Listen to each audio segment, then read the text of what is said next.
It's frightening when I listen to the radio, and I say that from a standpoint of thinking of the next generation, and in comparison to when I was a younger kid, and the music that I had the opportunity to, that was in my face or in my ears, like it was a whole wide variety of, from Onyx, NWA, Two Live Crew, Brand Nubian, Tribe Called Quest, De La Soul. You had a pick, and hip hop always had something to say. Always, Public Enemy was a real, relevant force in the game, and we didn't think about it as preachy. We just heard Fight the Power, and it sounded good, But now, if somebody tries to do something like that, they're gonna get totally frowned upon and totally looked at as crazy, because it's like, how you gonna come with some type of message right now when everything is on the radio is about money or bottles or whatever it is.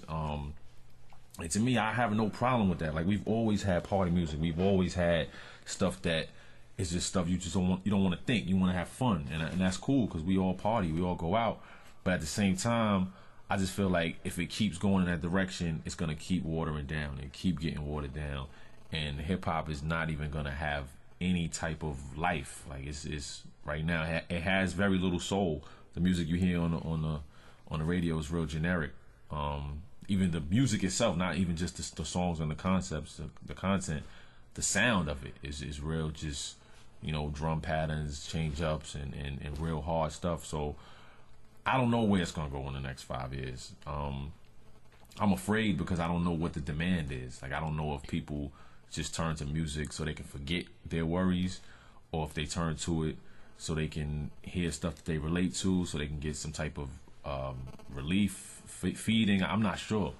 I know people are out there that want to hear it, but at the same time, a lot of people, they're praising Lil Wayne, and they're praising certain things, that the Gucci Man and stuff like that, and like maybe that's all they want to hear. So I have no clue, man. I don't know.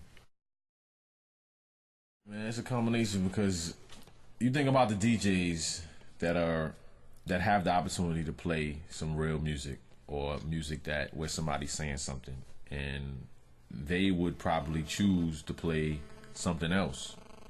I don't know why. I've heard a lot of DJs talk, and some of them say, when they're playing in the club, they don't want to mess up the vibe, so they'll play, party music. Or when you're on the radio, you have to play artists that are known, because of the whole time spent listen thing, that if someone's listening to the radio, they might change the station so they won't hear the advertisements if you play somebody new. So all of that has to do with money. Everything has to do with bread. This thing turned into a big business, and by it turning into a business, you have to keep the money flowing in.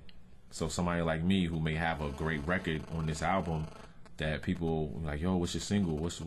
How you gonna get your single popping? Like, the single don't work if ain't no money behind it, and the average person doesn't know that.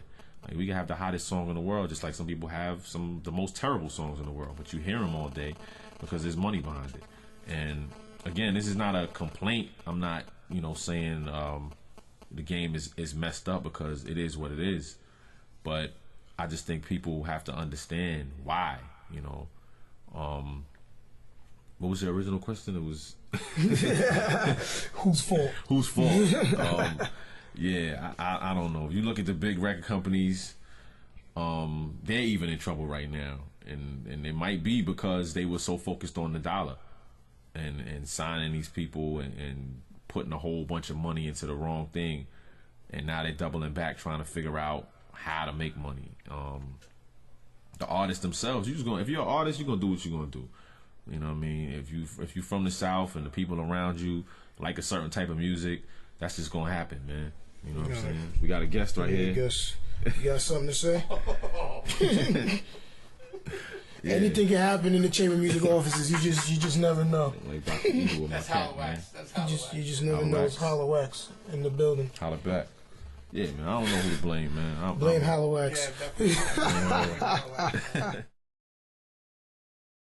Yeah, education definitely plays a role. I go to schools and talk to kids, man, and they be dumb, yo. They be real dumb. They talk like that. They be in there asking me questions like, yo, how much you make when you get a record deal, or do you gotta be in a gang and all of this type of stuff. And I just be looking at him like, wow, this is amazing, man. Like, education is serious. So the type of music that they listen to, that they're gonna want to hear, is stuff that's gonna feed that. You know, I try to tell kids about the budgets and, you know, things behind the scenes, and they like, yo, you ever met Lil Wayne?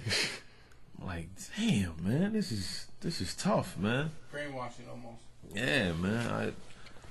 Again, I don't want to come off as like some preachy type of dude, but if nobody's saying anything to feed your brain, like, then somebody got to do it. You know what I'm saying? I wasn't the most studious kid in the world. You know what I'm saying? I did end up going to school after high school and graduating and all that crap, but I wasn't sitting here trying to tell everybody, you know, to go to school and stay in school and all of that. But at some point, somebody has to be some type of role model for these kids, man, and focus on education, because it's definitely lacking. Like, it's really lacking. You know, one time I spoke to CeeLo, and I asked him, did he feel like he was a conscious rapper, and he said, I'm awake. And I was like, you know, I listened to that. He was like, yeah, I'm awake. He's like, I'm not conscious. He was like, I used to be one of the people that run up in the party looking for beef, you know, looking for problems. He's like, I don't think that makes me a conscious person. But he said, I am awake. So that means that the things that are around me, I see, and it's up to me to say something. So I know a lot of artists that are like me in the sense of they see things, whether or not they choose to put it on record because they think they're gonna be, you know, boxed into one lane or be thought of as preachy or whatever. It's something else. But I've never really worried about that because I do so many different things, and I think that's my gift and curse.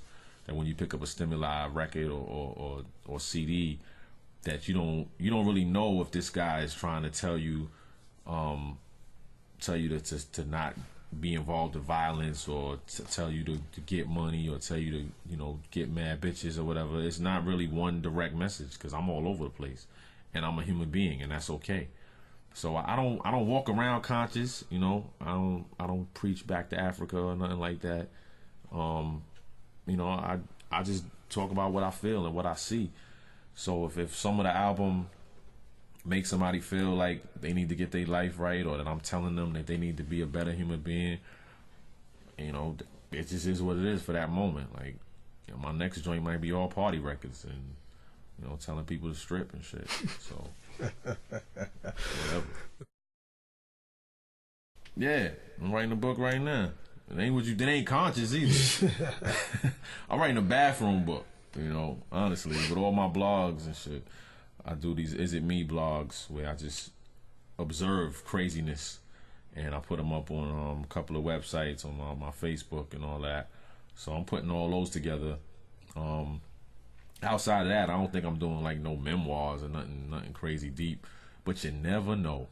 You never know what I do, because, you know, I could write my ass off. So we'll see what happens. The writing process is very, very serious. This little thing right here, this little BlackBerry, man, has saved my life, because there was a time I was writing in the pads and all of that, and I would only write like in the crib.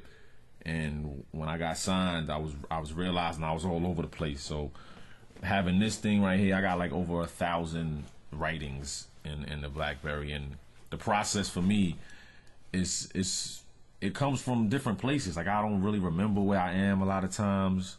I don't know how I come up with stuff. But it just happens, you know. It feels like the verse was already there. I just have to kind of remember it. But it's never just jumping in the booth and just doing what I feel, or no off the top. I don't do the off the top of the head thing no more. Like, I sit, and it doesn't take long. It won't take more than 5 to 7 minutes to come up with verses. But I really have to hone in and channel it and figure out what I want to say and get it out. And that process is it's sort of like writing, you know, like writing things outside of rap, but it definitely comes from somewhere else. I don't know where, but somewhere. So you're, I guess in that process, it's, I guess, for my writers and for my like real MCs, I'm asking like real MC questions. Clef likes that. I know. I wonder how much would Jay pay a couple of goons to get that BlackBerry?